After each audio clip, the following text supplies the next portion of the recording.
2022, qual que é o seu panorama? O meu panorama é que, como diz a Tati Bernardi no Calcinha Larga, que uma estrela suba nesse... Eu não acredito em messias nenhum, tá, gente? Pelo amor de Deus, de verdade, eu não acredito em nenhum salvador da pátria. Eu acredito num grande esforço coletivo de que todos nós entendamos que política faz parte da nossa vida. A gente tem falado sobre política cada vez mais e que a gente entenda e cobre das pessoas que a gente elege, que nos representem lá, ações práticas, tá? Eu espero muito, assim, o meu final feliz, eu tenho uma fanfic em que o Lula ganha a eleição de 2022, o Bolsonaro é preso e a Laura, filha mais nova, que já foi chamada de... como é que é? Escorregadela? Não, uma fraquejada. Ela vira feminista, sapatão, e casa com a Laura, filha da Manuela Dávila, e juntas elas derrubam o patriarcado. Essa é a minha fanfic, tá, gente? Isso não é baseado em fatos reais, mas eu gostaria que isso acontecesse. A minha fanfic que pode se tornar verdade mais representatividade, não só na cadeira principal lá, mas em todos os outros cargos, porque quem nos governa desde que o mundo é mundo, é um monte de velho branco, né? Tu vai olhar lá nas fotos de quem tá lá, só os velho branco.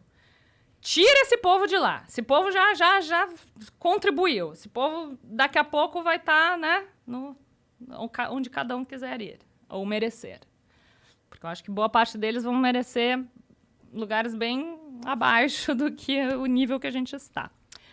Representatividade racial, representatividade de gênero, mulher em cargo público pensa de uma outra forma, isso é estatístico. Lugares que têm representatividade maior de mulheres em cargos públicos geram transformações inacreditáveis para a sociedade em vários âmbitos, que não falam só sobre a creche, sobre a licença. Porque, assim, quando tu cuida de uma mãe, tu cuida da sociedade, tu cuida da primeira infância de uma criança, que vai ser um cidadão que vai ser a pessoa funcional dali 20 anos. Então, é fundamental que tenha que olhar para isso, sabe? Então, o que eu vejo, assim, que tem que ser a pauta emergencial, assim, para estancar essa sangria mesmo, como diriam lá os outros. Questão ambiental, assim, ter uma pessoa que olhe de verdade e que promova algum tipo de ação eficaz mesmo, e não essa palhaçada, para redução de emissão de gás carbono e né, combate à queimada, às queimas. Bom, gente, olha o que a gente está vendo no nosso país. Sabe? Aí tu olha para tua filha, tu pensa, como é que eu vou explicar isso? Cara, eu decidi ter filho ainda nesse contexto de mundo. Fiquei me perguntando 5 anos antes de engravidar, será que eu quero botar um filho nesse mundo? Vou botar um filho nesse mundo porque esse filho vai ter uma consciência de classe, de raça e de gênero, e ele vai falar com os amiguinhos dele, vai ser um homem branco, não sei se cis, mas privilegiado, que alguma coisa vai fazer para mudar, nem que seja na micro-revolução que ele fizer dentro ali do rolezinho dele, sabe? Uhum. A gente tem que fazer, às vezes, o que o braço alcança. E a maioria de nós, às vezes, o braço só alcança na urna. Então, a gente vai ter que mudar o resultado das últimas eleições, porque eu acredito que não tá bom para ninguém. Ó, fica aqui minha campanha pro Lula. Eu discordo, mas ok, respeito a sua posição. Tu vai votar no Bolsonaro? Eu não voto em nenhum dos dois. Mas tu sabe que tu votando em nenhum dos dois, talvez... Foi o que eu falei na última eleição, até morrer ninguém me ouviu. Então eu quero que você exploda. Como é que é? Nas últimas eleições, eu falei demais isso. Eu brigo por isso há muitos anos, mais de uma década. Então, assim, eu vi acontecer. Eu vi o Bolsonaro acontecer. E eu briguei muito por isso. Antes que chegássemos ao segundo turno que tivemos. Entende? Então, eu briguei demais por isso, eu alertei demais, eu expliquei demais e eu tenho dezenas de publicações no meu Facebook mostrando o caminho. Falando assim, isso aqui. Mas o que é o caminho? Desculpa, é que eu não te acompanhava. Não, óbvio. Mas assim, o caminho todo que foi construído, ou, na minha opinião, destruído no Brasil para que o Bolsonaro fosse uma opção para milhares de pessoas, esse caminho, ele não seria uma opção se nós não estivéssemos na realidade em que estávamos. Não, concordo contigo. Então, é por isso que quando você diz assim, nós temos que mudar o resultado da última, eu disse, das últimas. Das últimas. Porque o problema para mim não foi a última eleição. O que eu digo é, só tivemos a possibilidade de Bolsonaro porque grande parte... E aí eu digo, não foi só o extremo que elegeu o Bolsonaro, não foram os bolsonaristas que elegeram o Bolsonaro. Foi aquele meio puto da cara, extremamente decepcionado, com bilhões desviados numa corrupção instaurada, que não aguentavam mais. Então, assim, na minha concepção, e eu respeito a sua opinião, mas na minha concepção, eu não vejo todo mundo que apertou o 17 como o mesmo culpado da situação. Porque eu entendo que muita gente estava com o saco na lua, não aguentando mais e falando, do mesmo jeito que eu abomino o fascismo, eu abomino o comunismo. Eu não quero nenhuma das duas coisas. Mas tu acha que a gente estava próximos do comunismo no Brasil? A gente estava totalmente aparelhado. Tanto é que demoramos muito tempo para qualquer ação contra um político nesse país. A gente não consegue, olha o STF. A gente não consegue agir politicamente para julgar um político hoje. A gente tem uma ideia de que o julgamento pelo STF ele é para acelerar, mas sabemos que, de fato, não é o que acontece. O que acontece ali é que favores daqui, favores dali, você me protege, eu te protejo, ninguém se pune e a gente continua muito que bem. Então, a gente acaba tendo o meu malvado favorito. É o que acontece hoje no Brasil. Então, na minha opinião, eu não voto em nenhum dos dois. A tua fanfic, pra mim, é um pesadelo. A tua vontade que o Lula ganhe, pra mim, é um pesadelo.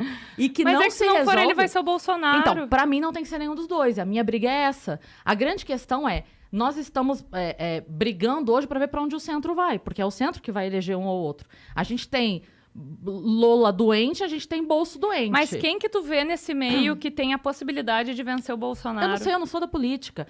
Não, mas tu acompanha as pesquisas. Sim, mas a minha briga é muito lá de trás. É por isso que eu tô te falando. Eu vi esse panorama nascer. Eu vi o Lula plantar o nós contra eles lá em 2014, 2013. Eu vi essa briga começando. E eu falava, gente, não vamos por aí. Não vamos por aí, porque depois que a pessoa tá puta, não adianta você servir bolo na calçada não, bebê. Não vai adiantar, porque a pessoa já tá puta. Tá, mas depois da pessoa ter passado por uma pandemia e ter perdido parentes, sabendo que mas quanto foi tempo? por corrupção e todas as outras coisas horrorosas que aconteceram, tu acha que... Assim, tu tem essas duas opções no segundo turno. Não voto em nenhuma das duas. E nem no Bolsonaro. Não, porque a corrupção do Lula matou gente nos últimos 16 anos. Mas a gente tá falando de agora. Tudo bem, mas ele não virou um bonzinho porque o outro é um cretino. Os dois são cretinos. Eu não quero voltar com o meu marido que me espancava porque o de hoje tá pensando em me matar. Eu quero nenhum dos dois. Tu acha que é equiparável? Eu acho que é equiparável.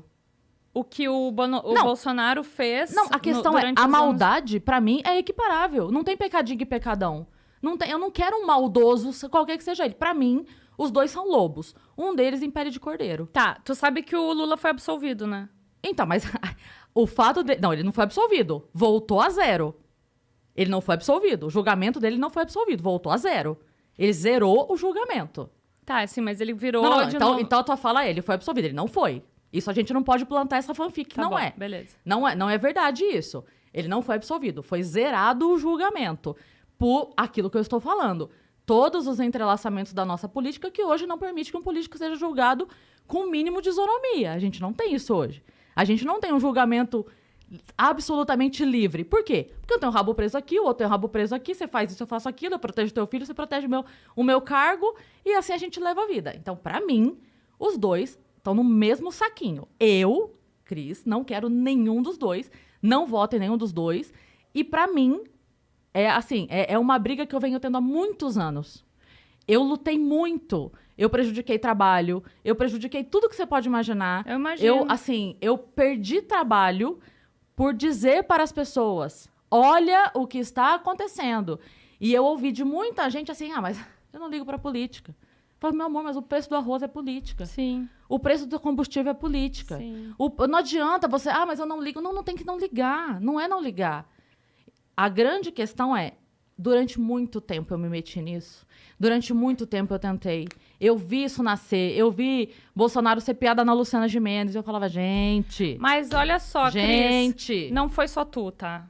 Que viu isso tudo acontecer. Mas eu acho que boa parte das pessoas que compartilham contigo desse sentimento, dessa revolta que é genuína, e por isso que eu comecei a minha fala falando que eu não acredito em nenhum Messias, porque eu não votei no Lula em nenhuma eleição no primeiro turno, porque, para mim, a pauta ambiental teria que ser prioridade. Se tu for perguntar para mim quem eu gostaria que fosse eleito hoje no Brasil, eu votaria na Marina. Eu votaria na Marina, mas eu sei ela não pode estar lá? É porque eu sei que a Marina, assim, eu trabalho com a realidade. Quem é que vai tá lá, quem que vai poder combater o Bolsonaro? Mas você sabe por que a Marina não tá lá hoje? Porque ela foi pisoteada pelo PT. Eu sei, amor, mas é que a raiva... Então. Assim, eu entendo, tá? Eu tô tentando de verdade fazer com que tu entenda que a tua raiva é genuína. Eu sei e foi que é. O que motivou... O antipetismo, ele é genuíno, só que depois de toda essa desgraceira que a gente passou... Mas por que o antipetismo é irracional tu olhar pra 2013? Mas você tá colocando o antipetismo no mesmo saco do bolsonarismo. Eu não sou bolsonarista. Eu sou anti os dois. Você quer me convencer que eu tenho que votar no Lula pra não ter o Bolsonaro. E eu tô te falando que eu não quero nenhum dos dois. Eu não posso... É assim... Eu entendo que um deles vai. Ok. Mas eu não quero essa responsabilidade. Não, é que quando porque tu eu não fala acredito que em nenhum dos dois. Desculpa te interromper. Quando tu fala que é equiparável qualquer coisa que o PT fez... É porque não é qualquer coisa. Não, tudo que o PT fez. Tudo que o PT fez. Que não foi pouca coisa. Com tudo que o Bolsonaro fez. E tu coloca isso na mesma balança, eu não consigo concordar contigo. É porque eu vejo uma história de educação, saúde e segurança pública destruída por muitos anos. E é muito complicado você pegar um lixão, entende? Que era o que a gente estava... Eu trabalhei na educação por 10 anos. Então, eu não posso, não tem como a gente falar da educação nos últimos 4 anos. É uma bosta? É. O que foi feito é uma bosta? É uma bosta. Mas se a gente tivesse um setor da saúde extremamente bem posicionado, bem articulado, com equipamentos, com médicos, se a gente tivesse isso acontecendo de forma real, mesmo, bem instalada, se a gente tivesse isso, seria muito difícil cagar em 2 anos e meio. Seria muito difícil, se as coisas realmente funcionassem. O problema elas já não estavam funcionando. Já estávamos cagados. Muito. Por muito tempo, de muito roubo, de muita corrupção. Então, assim, se a gente tivesse muito bem nadando nas nuvens, comendo algodão doce, o Bolsonaro podia comer cocô. Ele não ia conseguir estragar em 2 anos. A gente só está do jeito que estamos, e eu concordo que foi uma merda, eu também acho, e é por isso que eu digo que eu não quero nenhum dos dois. Mas a gente só tá nessa merda hoje, porque essa merda não começou nos últimos 2 anos. Ela vem dos últimos 30. E eu estou nessa briga há muito tempo. Então, hoje, pra mim, eu não entro mais em briga. Hoje, pra mim, eu não quero nenhum dos dois. O que você vai fazer? Eu vou pra fora do Brasil. Eu não sei o que eu vou fazer. Eu vou virar um ermitão. Eu vou pra uma ilha deserta. Eu não sei o que eu vou fazer. Tá, pelo menos tu tomou vacina, né? É óbvio que sim. É óbvio que sim. E uso máscara, defendo a máscara. Tá vendo como você tá me botando no rolo dos bolsonaristas? Porque eu sou anti-PT. Entende? Porque existe essa loucura de que só dá pra ser um dos dois. E não dá, Titi. Não dá. Eu sei que não dá. Então, mas você tá me perguntando se eu tomei vacina por quê?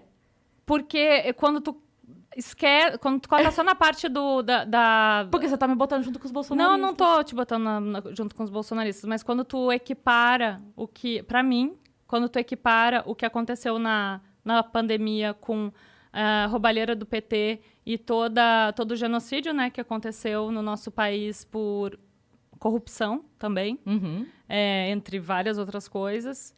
Eu me sinto confortável para te perguntar e ter a dúvida de se tu tomou a vacina ou não. Então, porque você tá dizendo que só tem 2 lados. E para mim não tem 2 lados. Eu também considero a morte de todo mundo que morreu em 30 anos de uma corrupção, de uma saúde pública absolutamente devastada. De muita gente que morreu em fila de hospital. De muita gente que morreu porque não tinha remédio, porque não tinha atendimento, porque não tinha cirurgia. Isso não tá acontecendo só hoje. Mas tu sabe que mesmo com toda essa roubalheira e com tudo que a gente sabe que aconteceu... Tu sabe dos índices mesmo de miséria, do prato de comida na mesa mesmo, Sim. Que foi para muita família durante o governo do PT? Sim, mas eu não acredito no assistencialismo por si só.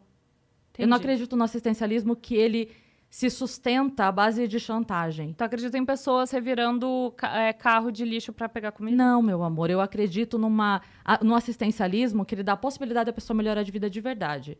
E não num dinheirinho que vai manter a pessoa escrava pro resto da vida. Isso é que eu acredito. Eu acredito numa mudança real de educação. Tipo um financiamento para pessoas, para filha da empregada lá, né, doméstica ir para faculdade, levar luz para... Por exemplo, sim, água, luz, que foi feito, sim, claro. Mas assim, é aí que eu tô falando, não é porque meu marido bota comida dentro de casa que ele tem direito de me bater. E a gente apanhou muito, durante muito tempo. Então, assim, pra mim não tem compensação. Pra mim não tem compensação. E não tem, assim... não é questão do que é pior. É pior o cara que te dá um murro ou que te dá um tapa? Eu não quero apanhar. Eu não quero apanhar. Aí você vai dizer pra mim, mas Cris, o murro é muito pior do que o tapa. Eu falo, Titi, é muito pior. Mas eu não quero apanhar, gata. Não importa se o Lula me deu um tapa e o Bolsonaro me deu um murro. Eu não quero apanhar. Mas a cena que tu tá vendo não é a escolha entre um murro e um tapa pra e mim tu sair correndo. Tá vindo na tua direção e tu não tem escolha. Ou tu vai levar um murro, ou tu vai levar um tapa. Mas a gente ainda tem escolha. Ué, vocês não acreditaram no vira-vira-ciro até 30 dias antes da eleição? Infelizmente. Então, por que há um ano da eleição a gente não tem o vira-vira-ciro? Quem que tu Todo votaria? mundo. Hoje, em ninguém. Das possibilidades, em ninguém. Mas eu prefiro acreditar que o centro vai se mobilizar. Porque a minha questão é a seguinte. Só existiu eleição de Lula... O Lula tentou durante muito tempo ser eleito. Com a esquerda que está ali com ele. Sim. E ele só conseguiu a hora que a população média, o grande centro aqui, os 50 tons de cinza, entre os dois extremos, estava puto com Collor, desesperado ali no momento que, cara, não dá mais, a hora que tudo que aconteceu, e aí vem o cara, bababá. Não, que se aliou ao empresariado também, se aliou com o banqueiro. Um grande discurso. Falou também pra... Com a galera toda. A hora que ele conseguiu pegar essa galera puta e conseguiu abraçar todo mundo, mudou um pouquinho o discurso, mudou um pouquinho a vestimenta, bababá, catou essa galera e foi. Então, quando o Lula foi eleito, foi a mesma questão do Bolsonaro. Ele foi eleito não pelo seu extremo, ele foi eleito pela grande parte das pessoas do grande centro. Eu não tô falando centrão aqui pejorativamente de o centrão político. Mas as pessoas que estão aqui nesse meio, que não são nem extremistas de um lado e nem do outro. E foi o que aconteceu agora. Quem elegeu o Bolsonaro não foram os bolsonaristas, que é essa fatiazinha aqui. Foi essa grande parte da população que, descontente com o que estava sendo feito aqui, falou, cara, isso aqui não dá mais. Então a gente precisa de outra coisa. De novo, qual era a outra coisa? A gente tinha muitas outras opções? Não tinha muitas outras opções. A gente tinha a loucura que aconteceu. Então, da mesma maneira como... Não, a gente tinha um professor. A gente tinha um miliciano, mas daí um professor. A gente tinha o Enéas. A gente já teve o Enéas, a gente já teve... Enfim, como que é o nome do... Ai, meu Deus. Eduardo Jorge. Cara, O Edu Jorge. por que o Eduardo Jorge não se movimenta, gente? Ele é um cara sensato, ele sabe conversar, ele circula bem até entre as pessoas que ele discorda, de uma maneira educada, ele um consegue... médico sanitarista, né? Nesse momento Enfim, seria super interessante. Seria Eduardo maravilhoso. Jorge. Seria maravilhoso o Eduardo Jorge se movimentando. Ele é um cara que eu votaria, por exemplo. O Eduardo Jorge é um cara que eu votaria. Porque eu vejo nele sensatez o bastante pra eu não precisar me preocupar no que eu concordo ou não com ele. Eu vejo ele sensato. Então, aonde eu discordo dele vai ser num ponto em que ele vai chegar e que eu não preciso me preocupar porque aquilo não vai ultrapassar grandes limites meus, entende? Eu acredito que o Eduardo Jorge saberia caminhar sem cair para nenhuma das duas beiradas. Ele saberia fazer. Eu acredito, posso estar enganado, Eduardo Jorge, por favor, não me decepcione. Mas eu acredito que ele seria esse cara. Mas não sei. Eu, de verdade, não sei o que vai acontecer. Mas pra mim, pessoalmente, CPF, eu não voto em nenhum dos dois. Eu não quero nenhum dos dois. Qualquer um dos dois, pra mim, é pesadelo. É pesadelo. Eu não vejo possibilidade de melhora com nenhum dos dois. O que eu vejo é eu vejo o ruim e o pior sem que eu saiba... Porque é isso que eu te falei. Eu vejo dois lobos. Um em pele de cordeiro. Um diz que quer me matar e o outro finge que não. Mas quer também. Pra mim é isso que eu vejo. Nossa, então, eu sinto muito que tu pense assim. Não sinta. Eu tenho muito orgulho de pensar assim. Mas eu tenho o direito de sentir muito do jeito que É tu um pensa. pensamento seu. Eu sinto muito pela maneira como você pensa também. Mas muito bem. Olha que diálogo respeitoso, né? É